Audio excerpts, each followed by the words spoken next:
Emotional intelligence. IQ contributes, at best, 20% towards a person's success, and EQ is a significant part of the remaining 80%. So to explore this emotional quotient for your success is very important. Goleman is here to help with his book Emotional Intelligence, dedicated to understanding of emotional intelligence and how you can use to your advantage. Goleman is a psychologist, and he is also an accomplished writer.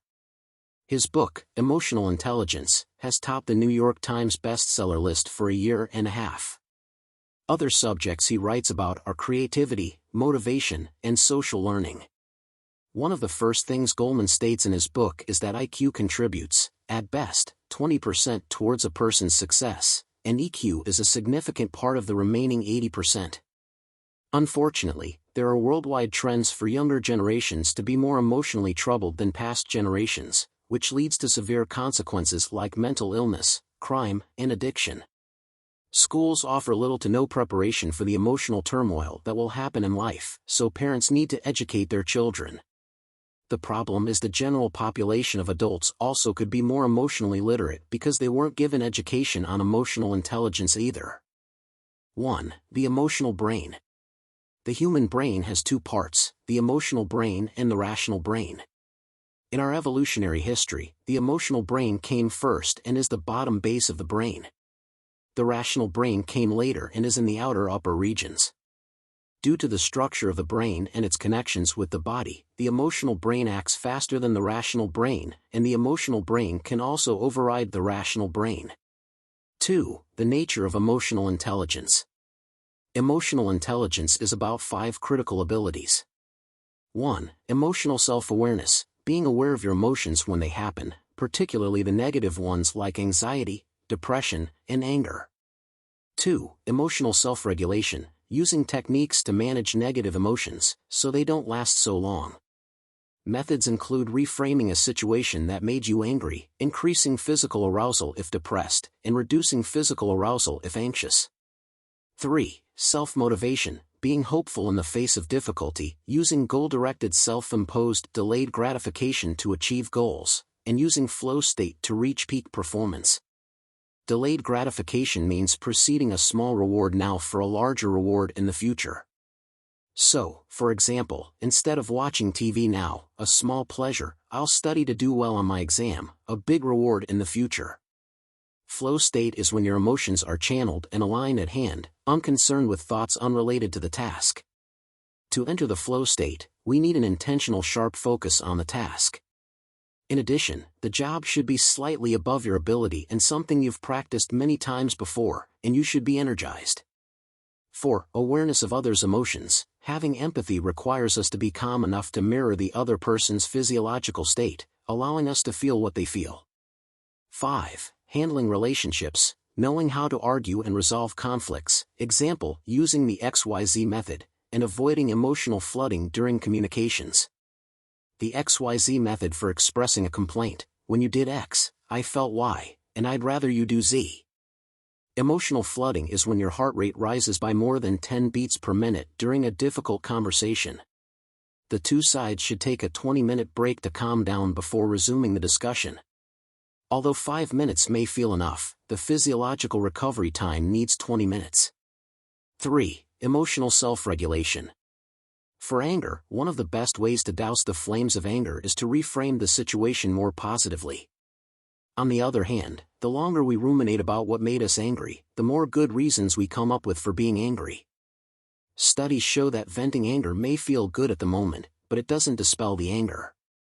For depression is a low arousal state, so exercise helps lift the mood, while relaxation techniques worsen it. Another method for reducing depression is making downward comparisons, comparing ourselves to those worse off than us. A third method is to help others, which stops us from ruminating about ourselves and our problems and makes us see others' problems and feel good about helping them. For anxiety is a high arousal state, so relaxation techniques help, while exercise makes it worse. Anxious people do worse academically and on the job.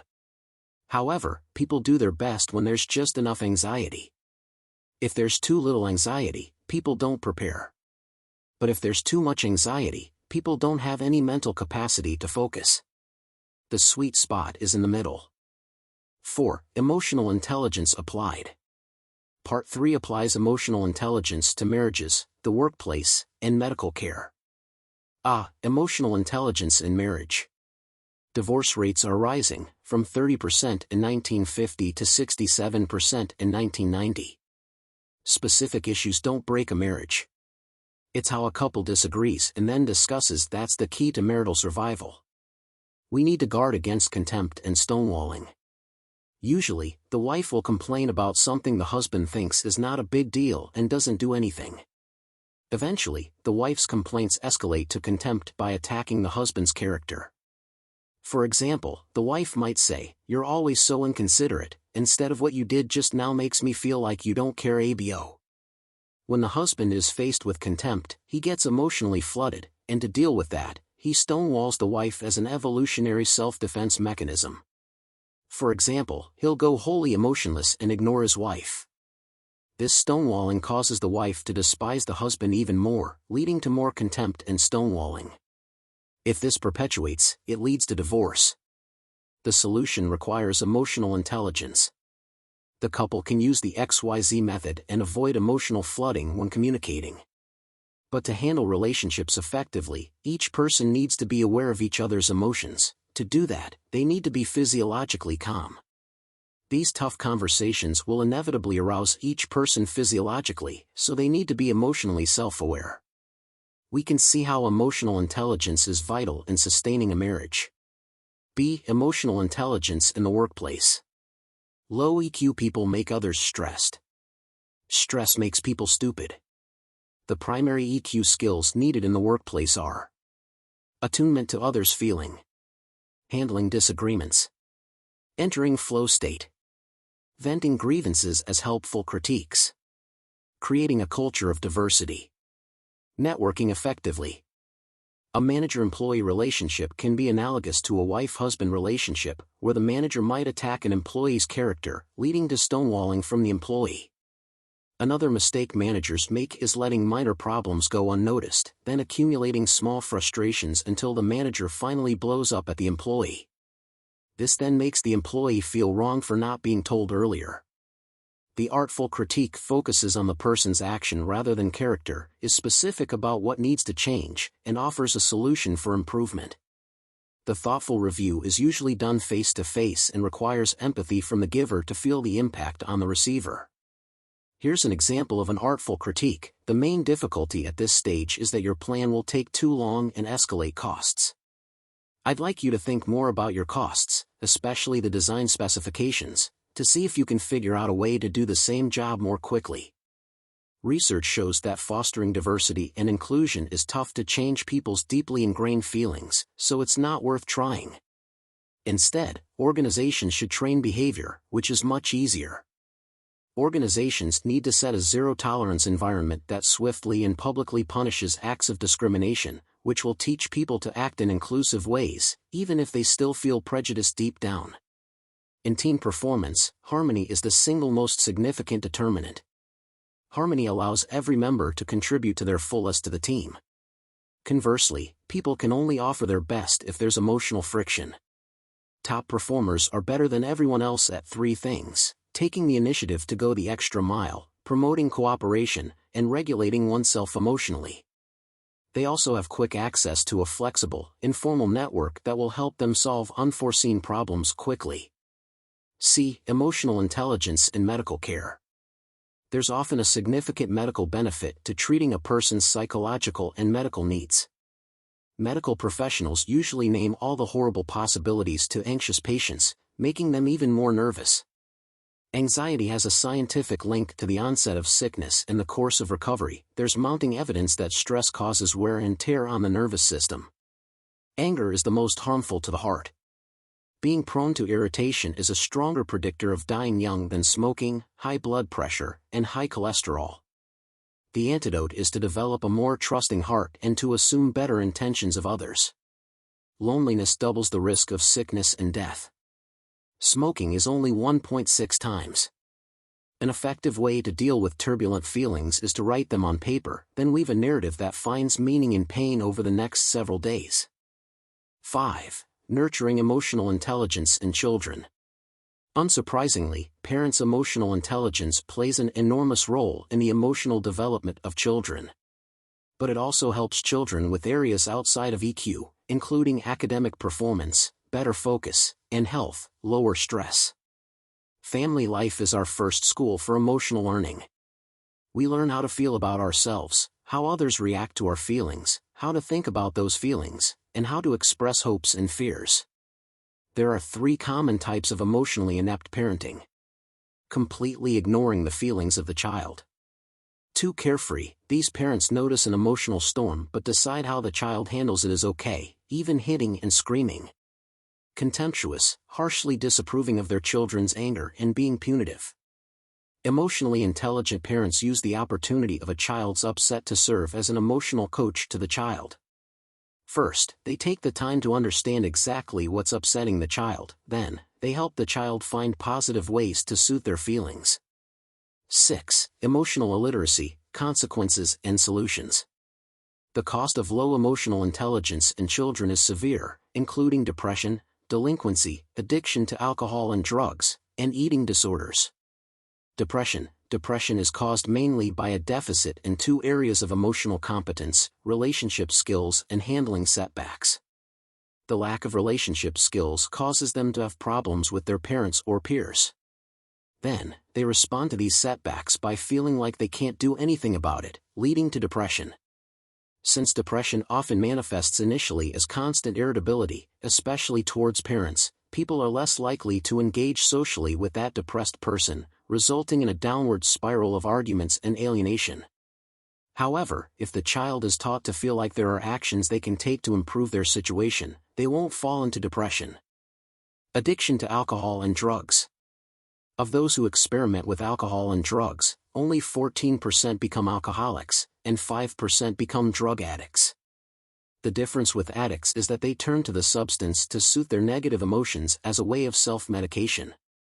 Since alcohol has a relaxation effect, alcohol addicts turn to alcohol to relieve their extreme anxiety or agitation.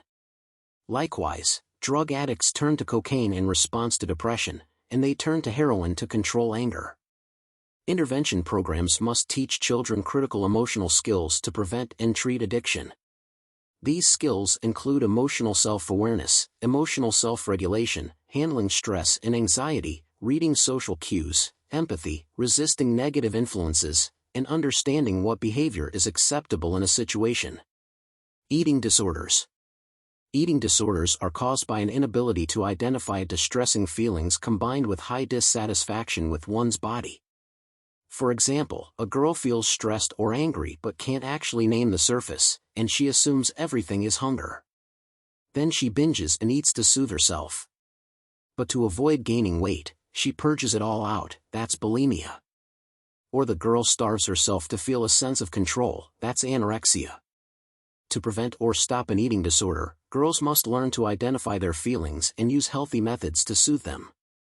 Emotional literacy programs. The author urges schools to design and implement emotional literacy programs that begin early, are age-appropriate, run throughout the school years, and intertwine with efforts at school, at home, and in the community. Age-appropriate means teaching something the children can learn later. From ages 6 to 11, children develop the ability to learn delayed gratification, be socially responsible, control emotions like anger and impulse, and have an optimistic outlook. These years are crucial for defining their later adolescent experience.